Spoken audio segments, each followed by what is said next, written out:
Welcome to the Great Birth Rebellion podcast. I'm your host, Dr. Melanie Jackson.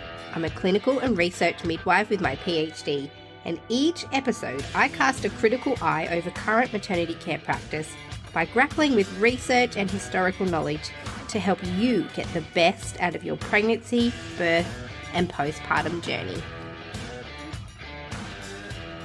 Welcome to today's episode of the Great Birth Rebellion podcast. This is part 2 of our investigation into the risks of induction of labour. Last week, we covered the first steps of induction of labour, which was the assessment, ripening of the cervix by various means.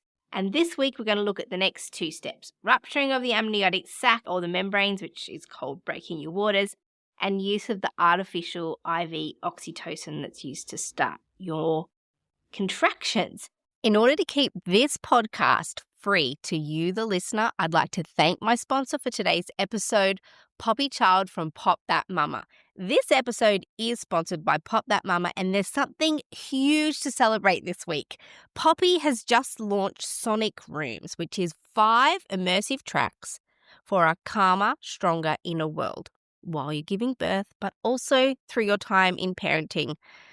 I don't know anyone who doesn't need this. I need this. I know it's going to be amazing because Pop That Mama's oxytocin bubble has carried thousands of women through labour. Sonic Rooms is a complete nervous system reset in audio form. So 5 rooms, 5 psychological shifts. It's designed to help your mind settle, strengthen and find balance, and especially when life feels too loud and too fast. Each room addresses a part of you that gets overwhelmed. One works on your food and body piece, another builds confidence and boundaries, and there's a room for restless nights, one for those spiraling, intrusive thoughts, and ones that bring you into deep restorative calm. You step into each room through storytelling and sound, almost like going somewhere in your brain that it's been craving for. It's a mental change of scenery, and you come out steadier. Sonic Rooms has just launched with a limited price offer. It's available to get right now. If you want in while it's live, the link is in the show notes. Hello, midwives. I'm talking directly to you right now. I have an amazing opportunity that I don't want you to miss out on. This is our huge announcement for an opportunity to work in Darwin as a private midwife, completely supported. A total caseload. If you are new and have not yet been endorsed, there is an opportunity for you to have your endorsement completely supported by this program in Darwin. Midwives in Darwin are inviting midwives to an amazing work opportunity for an employed private midwifery practice model. It has been approved. It's up and running. The final piece that they need is a few midwives who are keen for a change, a move to Darwin where it is always warm, in a completely supported private practice. We know it's daunting when you step into private midwifery. There's fear around irregular income, whether or not there's going to be enough work, managing a business, lack of support. But Midwives in Darwin is ready with a new private midwifery model to help you thrive in private practice. And you can join their team. They are ready for you. Midwives in Darwin is offering an employment opportunity to endorse midwives. They will pay your insurance, support your clinical growth. They're going to guide you through the systems and compliance needed for private practice. They are also inviting non-endorsed midwives to reach out and express their interest in this opportunity. If you're interested in joining Midwives in Darwin, there's an exclusive opportunity. They will financially support your prescribing course, your pharmacology and diagnostics course, and support your transition into private practice. The details for this job opportunity are in the show notes. Just click the link. It'll take you through to all the details and show you how to apply. Let's get into it. Part 2 of the risks of induction of labour. And we've got to remember that at every stage of induction of labour, we are layering on a combination of interventions. And each of those has their own unique set of risks. And as you layer them upon each other, you increase the risk or the chance that something won't go well. So this is also called the cascade of intervention, where interventions have intended and unintended consequences. And when you layer upon layer unintended consequences of interventions, you layer upon layer the chances that something won't go right or that something will be more complicated. So part 1 is essential listening if you're going to fully understand this episode that I'm recording now, because all the background information is in there and I'm not going to repeat it here. So we are going to just kick off where we ended off. And so you are coming in halfway through the movie if you are listening to this episode. So go back and get on back here and continue with part 2. So let's get into it. The next steps in your induction are after your initial assessment and cervical ripening and possible repeat cervical ripening. Now you may have gone into labor, but if not, you've been moved from the antenatal or day stay area where you will have spent the night, and they're going to take you to the birth unit where hopefully your labor will commence if it hasn't already. Now you can take your support people with you to the birth unit. They may not have been with you overnight for the earliest steps because they don't allow visitors on the antenatal ward. Before we keep going, there's just a few things to note that those first initial induction steps that we spoke about in last episode may actually been powerful enough to start your body into labor without needing these next steps that I'm going to talk about. And if that's the case for you, you might consider giving your body more time to keep laboring under its own power and physiology rather than proceeding with any further steps. So you're not on an induction train that doesn't stop. It's not like once you start every single step of these, you can't stop and slow the process. There are moments, well, lots of moments actually, in the induction process where it may be safe and appropriate and fair to pause and reconsider your options. And one of these times is prior to them breaking your waters. So if those early steps where perhaps a stretch and sweep or the ripening of your cervix, an extra night in hospital, and maybe they've repeated those, if you're getting contractions and your body is responding to these earlier induction methods, maybe your body is ready to labor. And it's okay to ask for more time. And I know this might not fit into the preferences of the hospital or the care provider that you've got, but if you and your baby are well, ask yourself, why not wait a little bit longer? Because by not layering and layering each induction step on top of each other, you can actually reduce the possible complicating factors of having had an induction. So if your body's already starting to respond, you could consider waiting another 24 hours and seeing what else it does over that time. Maybe you'll go into labor without needing anything else. So next options are, 1, the cervical ripening worked and your cervix is open and short enough for the practitioner to break your waters. But let's first talk about what happens if your cervix does not respond to any of those earlier steps. There's a few options. Either it responded and you've gone into labor, it responded and there's room to break your waters and it's time to start the rest of your induction, or none of those earlier steps works. Perhaps there's been multiple attempts to ripen your cervix and it's just not favourable to move on to the next stage of induction. Now, I did some scouting around to midwives and obstetricians to ask them what their hospital policy was in their facility if a woman's cervix remains unfavourable after the early steps of induction. What happens then for this woman? Because she can't move on to induction, but what do we do now? It varied, but occasionally midwives and obstetricians mentioned that their facility offered the woman an opportunity to go home and come back in a few days and try it all again. Some would try again just straight away after seeing that the initial ones didn't work. But it seems like hospitals, most of them would just say, sorry, that didn't work. It's time to schedule you for a cesarean section. And this cesarean section option was actually the majority of the responses. And even a few women wrote in saying, I'm not a midwife, but here's what happened to me. And the majority of people who responded, I know it's not a scientific study, but I was curious to know what was going on out there because policies are different in different hospitals. But if your cervix doesn't ripen after steps are taken to start your induction, they may just offer you an elective cesarean section without even attempting the other steps. Can you imagine if you're a woman who is potentially diagnosed with gestational diabetes, for example, one of the big reasons why women are induced. And your blood sugars have been well controlled. There doesn't seem to be any other concerns, but because you're gestational diabetic, you're on the pathway for a planned induction and you've agreed to this. But then when they go to do it, your cervix doesn't respond and they say, right now we're going to give you a cesarean section.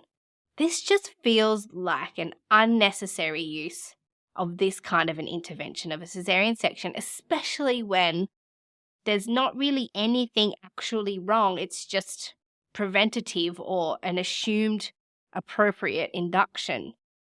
So just know that if those early steps don't work, that you might be offered a cesarean section and then you need to make a decision about that. It's really unfortunate. And actually a lot of the people, midwives and obstetricians who responded, were also really angry at the idea that a failed induction process then puts the women at risk of a cesarean section without even having laboured. So a risk of agreeing to and going through those initial stages is that it's quite possible that you won't be offered the option of a vaginal birth, but that you'll be advised to have a cesarean section.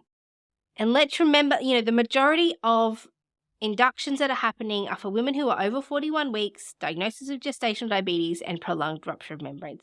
And if you've been following this podcast for long enough, you'll know that there are a wide range of clinical options for women in these circumstances that don't involve induction of labour. So we're asking why the cesarean section rate is so high.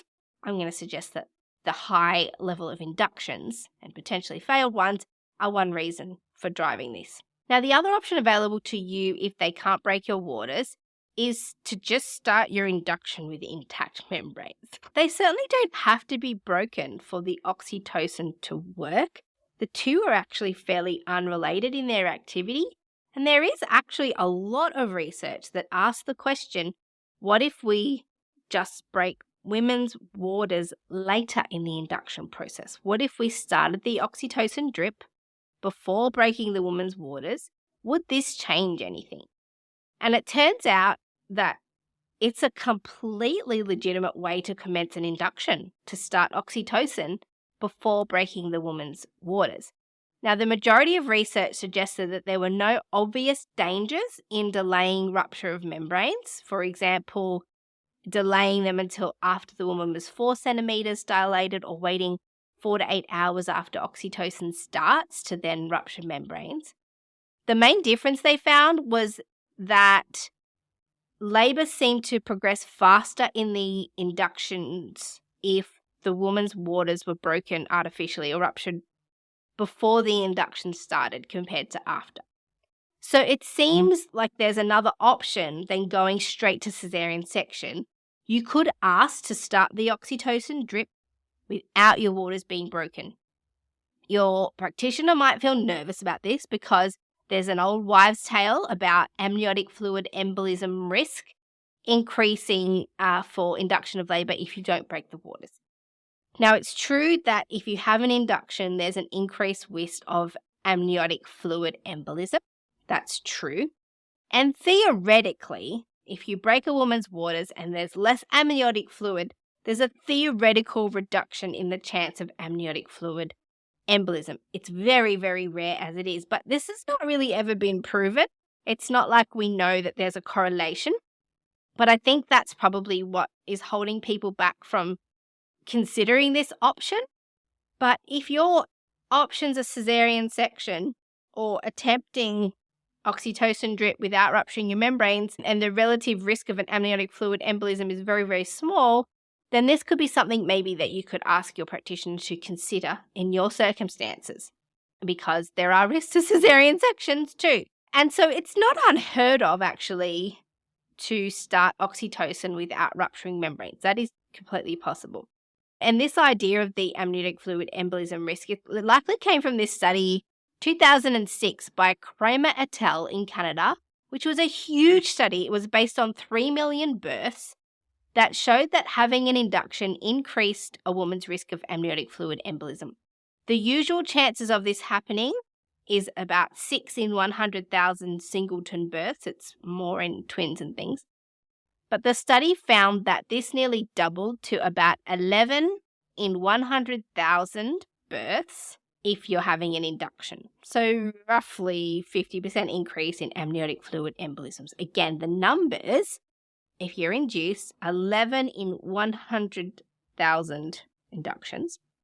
And so they theorize that if we break women's waters, then maybe there's less amniotic fluid, therefore less chance of an embolism. It's so hard to answer this question, though, because it's such a rare circumstance. You have to have such a big study to even test this idea. So if your clinician doesn't want to induce you without breaking your waters based on this theoretical risk, and they're worried about 11 in 100,000 as a risk factor, but they're cool with giving you a cesarean section, which puts you at greater risk of a lot of other things, then I would question their risk assessment skills. If they're saying, look, I can't start oxytocin because there's a risk of amniotic fluid embolism. Yeah, there is a risk, an 11 in 100,000 risk. And they would sooner give you a cesarean section, which has far greater risks associated with it in far greater percentages. Obviously, I'm not going to cover them all now. But they have decided that they're willing for you to take the risk of cesarean section over amniotic fluid embolism. I would suggest that you make the decisions yourself. You decide if you want to go with the risk of amniotic fluid embolism and a slower labour, slower induction, than the risk of amniotic fluid embolism. So this is something for you to decide. I'm only giving information, not suggesting what you should do with it. My point is there doesn't seem to be very conclusive evidence that it's an absolute no-no to start an induction with oxytocin if your membranes are intact. In fact, there's a large number of studies that looked into this exact scenario, and you can see some of them in the resource folder. So the main disadvantage of not breaking your waters is that the labour seems to go longer than if you did break them. So if you're comfortable with that being the payoff for giving the induction a go instead of going straight to cesarean section, there doesn't seem to be a sort of convincing reason why not to try. And then if the oxytocin is effective and your cervix starts to open and dilate, then they can break your waters partway through the induction. But let's say now that your cervix is favourable. All of those early steps worked, and there is an option of amniotomy or breaking your waters where they use an amni hook, which looks like a crochet hook, and they reach it up into your cervix with 2 fingers. So this is another vaginal exam, cervical exam, and be expecting vaginal exams somewhere in the vicinity of 2 to 4 hourly when you have an induction, depending on how things are going. So they'll put 2 fingers in and they'll locate the amniotic sac, which should have, if you're doing the amniotomy correctly, the baby's head should be well applied and firmly pressed upon the membranes. And they'll hook into the amniotic sac and release the amniotic fluid from around the baby. Now, the research shows that doing this now will help speed the induction process, and speed is important in a hospital system. It's not really important for a normal labour. They can take longer, but the time of induction is kind of important. It's a higher risk birth than a spontaneous labour where you just go into labour on your own under your body's own power. But because it's an intervention, it's an induced labour, the longer it goes on, the more your risk compounds. So hospital always love things to go faster and faster, but in the induction process, not letting it draw out can reduce the risks. So now if you look at brochures that a hospital will hopefully give you about induction, most of them will tell you that this step of amniotomy, of breaking the waters, is of no harm or consequence to your baby. And the number of times that I read in hospital brochures as I was researching this topic, I looked at all kinds of online hospital brochures from various different facilities. Many of them, in fact, most of them said there is no risk to your baby, no harm will come to your baby through the process of amniotomy. And this was quite infuriating because apparently you're hearing this here first, but artificial rupture of membranes has the following risks, and it's absolutely not true that there are no chance of harm to your baby. The wording was so certain, it was very frustrating. So, in no particular order, the risks of amniotomy are as follows. Cord prolapse. collapse, where the cord slips out before the baby. If you're an experienced clinician and you've followed all the correct steps for an amniotomy, there's less and less chance of this happening. But if there's risk factors such as more amniotic fluid around the baby, or the baby's head's not well applied, there's more than one baby, or the baby's breech, then this can be a real issue. And this is an obstetric emergency. It requires immediate birth of the baby, either vaginally if the woman's fully dilated and she's pushing out her baby, or by cesarean section. And I've seen this firsthand working in the hospital as a student. And the midwife the woman was nearly fully dilated. She's doing so amazing. It was a spontaneous birth, no other dramas. The midwife just routinely ruptured membranes, and most of them did at that time. When I was working as a student, you'd expect that as the woman was getting on into labour, we'll just break your waters. There was a thought that this would speed things up. So this woman, who was well on track to have her baby, had the amniotomy, the cord slipped down, and they raced her off for a cesarean section. And I remember being so angry, thinking, this did not have to happen. So that's definitely a possible risk. That is a risk to your baby. There is another risk of piercing the blood vessels in the amniotic sac in the case of a velamentous or marginal cord insertion, or undiagnosed vasa previa. And we spoke about these things in episode 41 about unusual cord insertions. And these are often diagnosed and picked up on ultrasound, but not always. There can be undiagnosed circumstances of marginal velamentous cord insertion or undiagnosed vasa previa. And in this case, there's blood vessels that are running through the amniotic sac. They're usually protected and within the placenta, and then that attaches into the cord. But if not, if they're through the sac and you rupture the membranes and there's blood vessels going through there, if you rupture those vessels, that's the baby's blood. And that is what's coming out of the vessels. The baby could actually bleed to death. It's rare, but it is a risk. So there is a chance of harm to your baby. Don't believe that phrase. There is no chance of harm to your baby. Not true. There is a chance of accidental damage to your baby. I've also seen this firsthand, where the woman said, my waters have broken. I said to the midwife, yeah, her waters have broken. And the midwife was almost certain that no, the waters had not broken, and repeatedly attempt to break the waters. Actually, what we noticed had happened is after the birth, it was obvious that the midwife was hooking into the skin on the top of the baby's head, and there was quite a laceration on the top there from that attempted amniotomy, which didn't need to happen. So that is also possible, something I've witnessed. The other risk of prematurely rupturing the membranes is causing malpresentation of the baby. So for babies that are poorly positioned or need to do more rotating or tucking in the head, or something needs to happen, they often need that amniotic fluid as padding and a tool to help with their rotation. So if you deprive them of that, it's possible that they can't get into the position they need to get into to be born. The other risk is increased compression and pressure on the structures for the baby, including its own vascular supply, which could lead to stress on the baby, and also increased pressure for the woman of her baby on her cervix and bony structures. So women have reported that labour is more painful after an ARM, artificial rupture of membranes, than before because of the loss of that cushioning. And there is some kind of reflexive response from the baby. So what you'll notice in hospital is they'll listen to your baby's heartbeat before they do ruptured membranes, and then they'll listen again afterwards to ensure that your baby is okay and responded to that intervention without issue.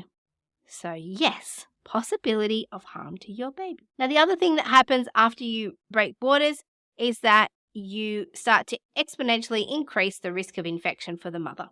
So once the waters are broken, and in particular, if you are doing that in conjunction with the multiple vaginal examinations that are going to go along with the induction process, then the risk of intrapartum infection for the woman increases statistically. So these are all the possible risk factors for artificial rupture of membranes. So if you see somewhere that says there are no dangers to the baby or the mother of artificial rupture of membranes, and you've been told a big furphy, it's not true, The resources are in the resource folder if you want to have a look at that, if you're on the mailing list. So now, at this juncture, most hospital policies will simultaneously rupture your membranes or break the waters and then start the IV oxytocin. They either start it immediately or shortly after. But here is another opportunity to do some waiting. So if you break the waters alone, that can be enough to put you into labour. So you've had your cervix ripened, so you can wait after you've had your cervix ripened, that maybe put you in labour. Then they break your waters, and you could wait after they break your waters to see if you go into labour. In fact, there's some studies that have tried this. What if we just break women's waters and wait and see what happens? And a large percentage of those women, not all of them, not even 50%, but 40 odd percent, after 24 hours, might go into labour. And I have a memory of 2 particular clients who had indications that induction was required. Both were over 42 weeks and both were experiencing some unrelated complications to being over 42 weeks. But there was a complication and we thought, it's time to get the baby out. But each of them went with the recommendation to be induced, and considering their gestation, we considered the possibility that just rupturing their membranes alone might be enough. And so we didn't do any of the other steps. No cervical ripening, we just broke the waters, and let's see what happens. And in both circumstances, within hours, labour started on its own. They laboured under their own power with no oxytocin or medicines. So they needed minimal intervention. We didn't have to put a CTG on. We didn't have to do much to get their labour started. There was fewer steps, fewer interventions, which then significantly reduces the risk and complicating factors of being induced. So they were only exposed to the intervention of artificial rupture of membranes, which is probably one of the lower risk parts of induction. And in this scenario, if everything kicks off after an artificial rupture of membranes and you don't need the oxytocin, then you could also consider not accepting continuous CTG monitoring. So these 2 particular clients, they could have intermittent monitoring because they weren't having all the other elements. Now, continuous CTG monitoring from this point onwards, after the rupture of membranes and the commencement of oxytocin, is considered standard practice in all hospitals with induction. And if you listen to the episodes with Kirsten Small on the use of CTG in labour, I'll link it in the show notes below. But she spoke about one of the only times that CTG seems to make any difference to outcomes in a positive way is during induction of labour. So induction of labour increases the risk that the baby could be damaged because of oxygen deprivation. And CTG seems to be protective for some of those babies. So it didn't bring it down to pre-induction levels, but it does seem to reduce the risk of induction for a baby. This comes with lots of nuance, of course, and I would encourage you to listen to that episode with Kirsten about CTG to get a full picture of that. And we will talk about the risks of CTG later in this episode. But for now, let's look at the next step in the induction process. If your contractions haven't yet started after cervical ripening or spontaneous rupture of membranes, the next step is starting your contraction, and this is done using oxytocin. So in Australia, we call this product Syntocinon. In America, it's regularly called Pitocin. So they're the same medicine, it's artificial oxytocin, same thing, just different name. So how is this done? So using oxytocin to induce contractions, it requires a continuous IV drip. So this is inserted using a cannula into your vein. So there's a needle involved. They'll also want to take some bloods before they start all this. They'll take some routine induction bloods. So there's a needle for that. There's also another needle for the cannula that goes into your vein, and that's going to be set up to an IV tube. So that stays in for your whole labour and it's all taped on. An IV tube that leads to a bag of fluids into which they'll put the oxytocin medication, and they deliver the oxytocin medication by drips through that fluid. So the longer your induction goes on for, the more fluid you are loaded with. Now, this is significant, and it can be so significant, in fact, that there's caution around how many bags of fluid you can give to a woman during induction to avoid overloading a woman, because there is something called water toxicity. And you can overload women with fluids. And there's also acknowledgement that the baby also experiences this. So much so that there are some calls to weigh babies who are born by induction the next day. So don't weigh them at birth, because the additional fluid that they've taken on through the induction process gives an inaccurate estimated weight at birth. And then when they weigh them later in the week or a few days later for discharge, it looks like they've lost heaps and heaps of weight, more than 10% of their weight. They haven't lost heaps of weight. They've just drained all the extra fluid that they were carrying. But this can mean that babies have to stay in hospital longer. They think they're not feeding properly. They might investigate them for reasons of poor weight gain, when in fact they weighed more than they should have at birth because they were overloaded with fluid. So that's one possibility. It happens to the baby, but it also happens to women. So the fluid and the oxytocin medicine is delivered through an IV machine, which is programmed to deliver you a preset dose, and the machine beeps all the time. So they'll start you off on a particular dose, and every half hour it gets increased depending on how your body's responding. But this machine, it beeps if it gets blocked, if the fluid stops flowing, if the bag is empty. These bloody machines seem to just beep all through labour. So much so there's actually a mute button located on most of the screens. But honestly, of the times when I've worked with clients who are labouring in hospital, the number one reason we have to call the midwife into the room is to remedy whatever the machine is beeping about. And it might seem trivial, but having a machine constantly alarming in the birth space is incredibly irritating to me. And imagine how much more irritating it would be to a woman who's trying to labour. It makes it hard for the woman to rest. It takes attention of the woman's support people and care providers, because they have to take the attention off the woman to fix this bloody beeping machine. And the noise is just constant noise. The beating of the CTG machine, the beeping of the IV machine. The woman's in this noisy environment tethered to the IV pole and the machine. And it just makes it difficult to be in that environment for labour. So adding to the constant noise is also that the CTG and the IV poles usually have cords. There are some CTGs with what we call telemetry, so there's no cords attached, which helps the woman not be tethered to every single machine in the room. But it makes it hard for the woman to move freely, because the more you move around with those CTG monitors, and if you don't know what a CTG is, you've got to listen to our CTG episodes. But basically, there's two big round, about the size of a, tennis ball. It's not round, but it's a flat disc about the size of a tennis ball. Two of those are strapped to your belly when you're having a CTG. And if you're being induced, they'll stay on the whole time. But if you move too much and they move away from where they get in contact with the baby's heart, then your midwife is going to come in and constantly be trying to adjust the CTG receivers because they lose contact or they move around.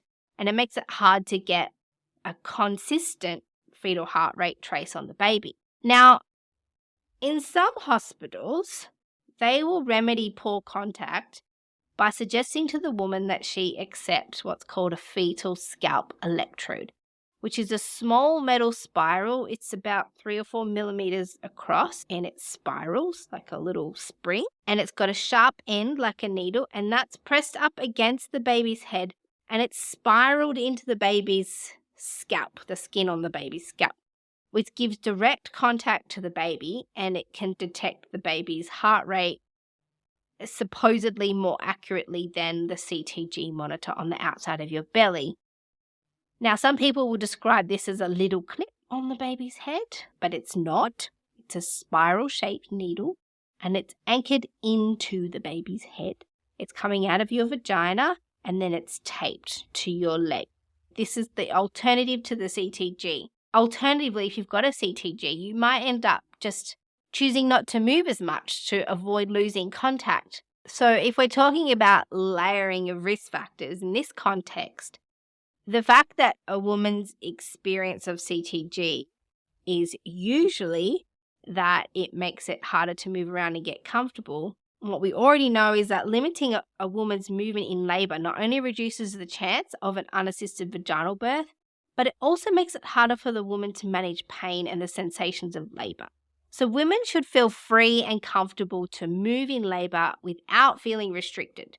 And moving freely in labor, it helps to relieve pain, especially because women report that the induction of labor contractions are far more painful than naturally occurring ones. So there are lots of reasons for this to be true, not only because that's what women report their experience to be.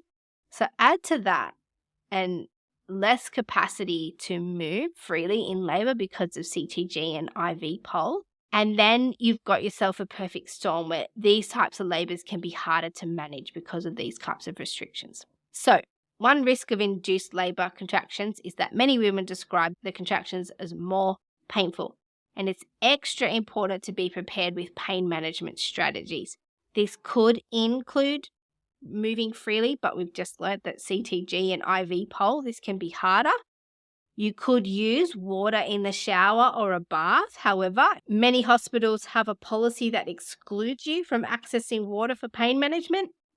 It can be done, but some of them simply won't, especially if their CTG equipment is not waterproof. And many won't allow it because you are having an induction, and inductions are higher risk than spontaneous labor. But heat packs are still possible, massage, TENS machine, support from a loved one or a midwife or a doula.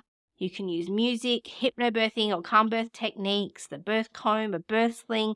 There's a whole episode of The Great Birth Rebellion on managing the pain of labor without medicine.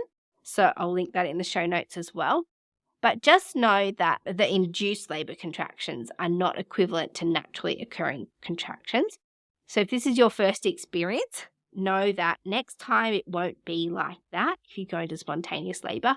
And if you've labored before and now you're getting ready for an induction, just maybe reset your expectations and be prepared that it will be different.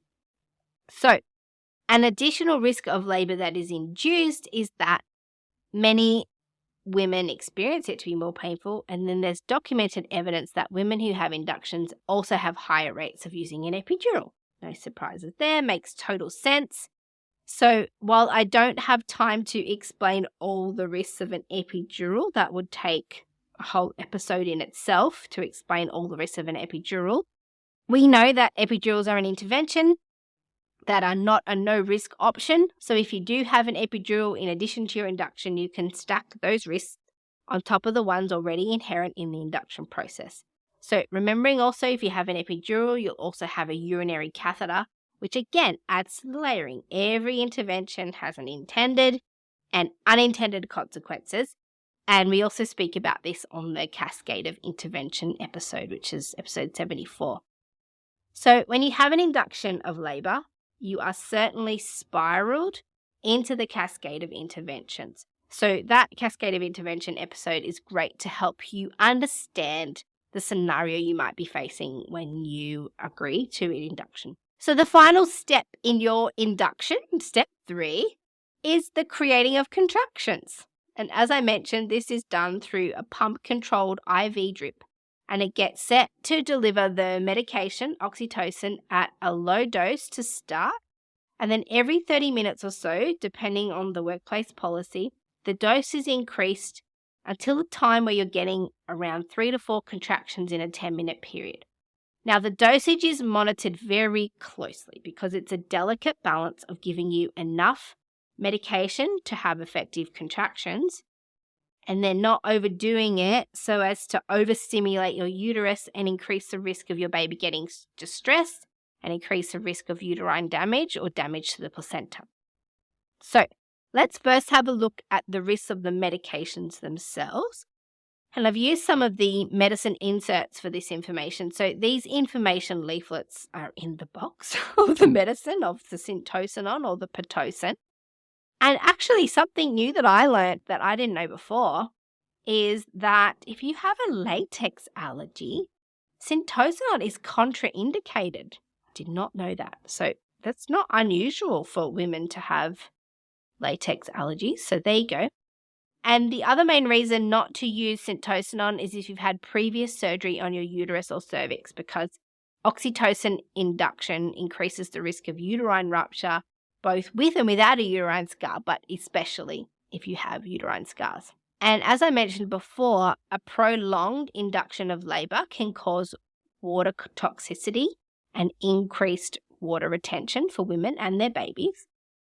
And the other risk that's not related to pre-existing medical conditions includes uterine hyperstimulation or overstimulation, uterine rupture, and placental abruption, where the placenta attaches from the wall of the uterus. Now, these are fairly rare, but hyperstimulation is common, and administration of the oxytocin is often altered in response to hyperstimulation. So there's a lot of what your midwife is doing during your induction is watching the CTG to make sure your baby's heart rate seems normal.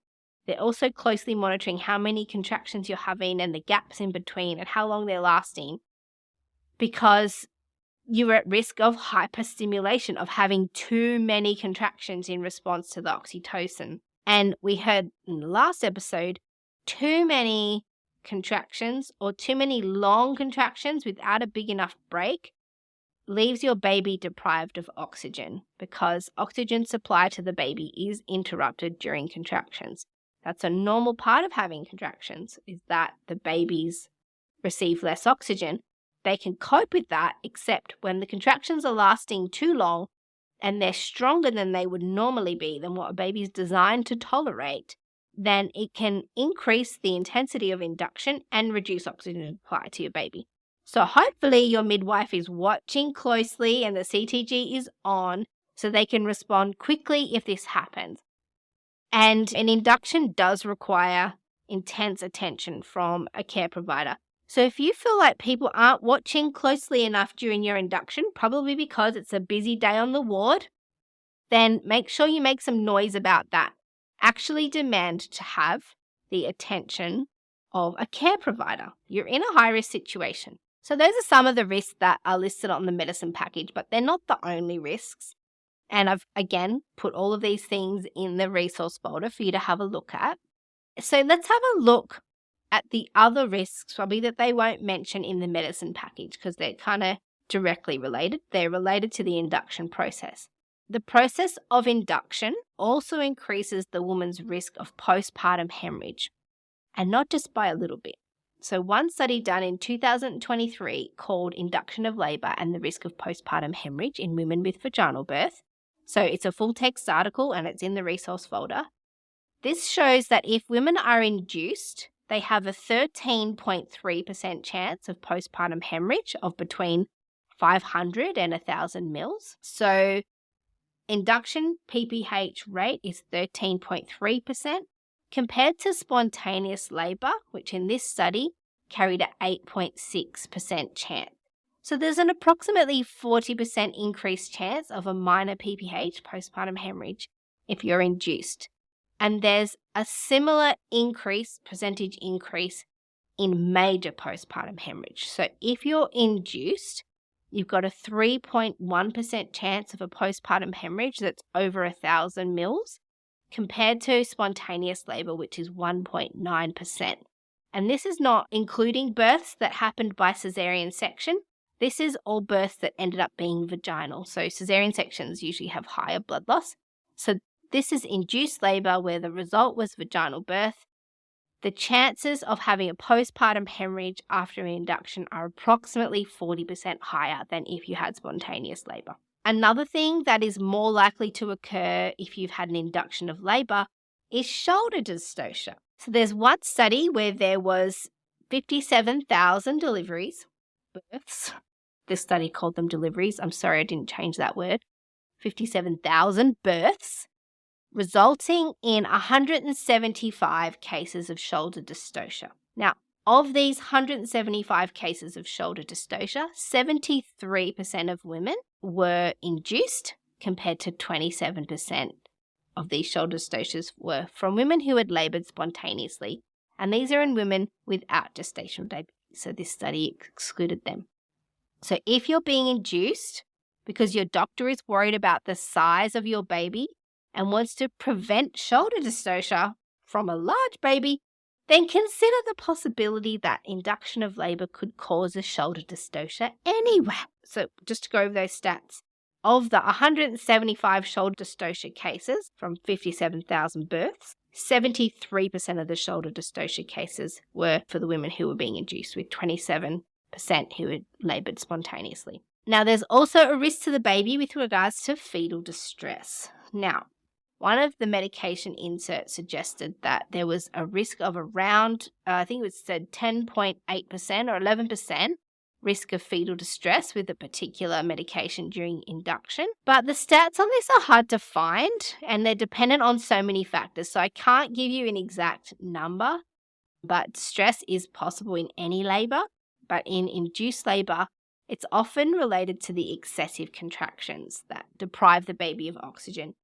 So, as I said, they can cope with this to a degree, but where the labour is induced and the contraction pattern is not what the baby's made for, then the chances of this are more likely. Now, I could go on and on about the risks because actually I haven't finished yet. I haven't even covered the immediate postpartum or early neonatal risks of induction, simply because I cannot fit it in. Already, I have presented enough research and information to write a small book on this topic. So I'm going to finish up the podcast with leaving you with some stats from a 2021 study done by some of my most favourite researchers. And I love them because of how dedicated they are to an accurate research process. They are meticulous. This study team was headed by Professor Hannah Darlin, and it's called Intrapartum Interventions and Outcomes for Women and Children Following Induction of Labour at Term in Uncomplicated Pregnancies. And it was a 16-year population-based linked study.